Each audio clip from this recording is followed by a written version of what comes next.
याविषयी अधिक माहिती घेण्यासाठी जाऊयात। आपल्यासोबत आपले प्रतिनिधी दहिसर टोल नाक्यावरून शुभम कोळे आहेत, तर घटनास्थळावरून आपल्या प्रतिनिधी मनश्री पाठक सुद्धा आपल्या सोबत आहेत। दोघांच्याकडे जाणार आहोत। त्याचबरोबर राज ठाकरे यांच्या ताफ्याची माहिती घेण्यासाठी कुठपर्यंत राज ठाकरे पोहोचलेले आहेत याची सुद्धा माहिती घेण्यासाठी जाणार आहोत। पण पहिल्यांदा जाऊयात शुभम कडे। आपल्या प्रतिनिधी शुभम कोळे आपल्या सोबत आहेत दहिसर टोल नाक्यावरून। शुभम, आपण बघतोय कार्यकर्ते मोठ्या प्रतीक्षेत आहेत, राज ठाकरे कधी येणार त्याची उत्सुकता आहे। दुसरीकडे राज ठाकरेंच्या नावाचा, मनसेच्या नावाचा जयघोष करताना कार्यकर्ते दिसतात। शुभम,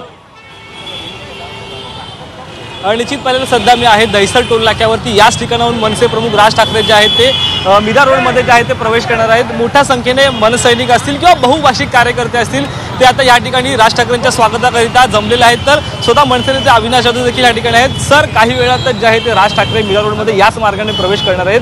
काय वाटतं, ठिकठिकाणी स्वागत होणार आहे? मला असं वाटतं की अंधेरीपासून साहेबांचं स्वागत होतंय। अंधेरीपासून लोक त्यांना फॉलो करतायत आणि इथे तुम्ही बघाल तर त्या कॉर्नरपर्यंत, हायवेपर्यंत आता आमच्या मनसैनिकांच्या गाड्या साहेबांच्या स्वागतासाठी लागलेल्या आहेत। आणि मी तुम्हाला खात्रीने सांगतो की मीरा भाईंदरमध्ये कुठल्याही नेत्याचं असं स्वागत झालं नाही, एवढं भरगच्च स्वागत सन्माननीय राजसाहेबांचं आज मीरा भाईंदरमध्ये होणार आहे। परंतु पाहिलं तर ज्या ठिकाणावरून या वादाची ठिणगी पेटली होती ते म्हणजे बालाजी चौक, तिकडे देखील त्यांचं स्वागत करणार आहे। तिकडचं नेमकं कसं प्रकारचं चित्र असणार आहे? मला वाटतं चित्र, आम्हाला काही चित्र बनवण्यासाठी हे नाही आहे। बालाजी चौक हा मीरा भाईंदरमधला एक मोठं चौक आहे, तर तिथे साहेबांचं स्वागत झालं पाहिजे असं सर्व महाराष्ट्र सैनिकांची इच्छा होती, म्हणून त्या चौकात साहेब थांबणार आहेत। पण आमचा मुख्य कार्यक्रम हे शाखा ओपनिंगचं आहे, ते पुढेच होईल।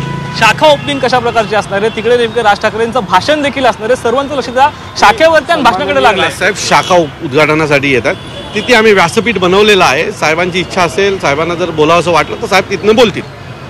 आमचा शाखा उद्घाटनाचा जो कार्यक्रम आहे तो आमच्यासाठी महत्त्वाचा आहे।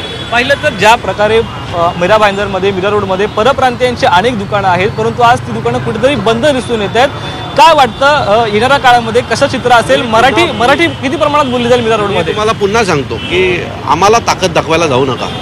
मी त्यांना विनंती आधीच केली होती की तुम्ही हे सगळं करू नका। हे जर तुम्ही केलात तर आम्ही देखील तशाच प्रकारे तुम्हाला उत्तर देऊ, आणि आमची इच्छा नसताना आम्हाला तशा प्रकारे वागावं लागतंय।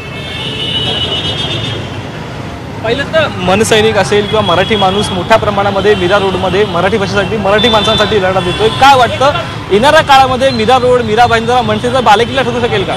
माझं मत आहे, पुन्हा सांगतो, महाराष्ट्रात मनसेचा बालेकिल्ला आहे। आमचे आमदार जरी नसतील ना निवडून आले तरी आमचं रस्त्यावर महाराष्ट्र नवनिर्माण सेनेची सत्ता आहे। जेवढी लोक महाराष्ट्र नवनिर्माण सेनेकडे कार्यकर्ते म्हणून आहेत, तेवढे बाकीच्यांसारखी फक्त कागदावर आमची कार्यकारिणी नाही आहे। आमची लोक रस्त्यावर उतरून लोकांमध्ये काम करणारी लोक आहेत। आमच्या आमदारांची संख्या कमी असेल, आमच्या नगरसेवकांची संख्या कमी असेल, कारण आमच्या विरोधात जे लढतात ते 3-3, 4-4 पक्ष एकत्र येऊन लढतात आणि आम्ही एकटेच लढत असतो। त्याच्यामुळे रस्त्यावर महाराष्ट्र नवनिर्माण सेनेचीच सत्ता आहे, एवढं लक्षात ठेवा। पहिलं तर आजच्या सभेनंतर, आजच्या राज ठाकरेंच्या या मीरा रोडमधल्या भाषणानंतर काय वाटतं, मराठी माणसांची मीरा रोडमधील नवी दिशा ठरू शकेल? मराठी माणसाला ऑलरेडी दिशा आहे। मराठी माणसावर अन्याय होतोय आणि तो अन्याय कमी करण्यासाठी आजची ही सभा आहे। आणि खरं तर साहेब जे येतात ते या सर्व महाराष्ट्र सैनिकांना भेटायला येतात। त्यांना पोलिसांचा लाठीचार्ज घेतला, जेलमध्ये गेले, रात्री 3 वाजता त्यांना पोलिसांना उठवावं लागलं। त्या सगळ्या गोष्टींमध्ये त्या सर्व महाराष्ट्र सैनिकांना साहेब भेटायला येतात।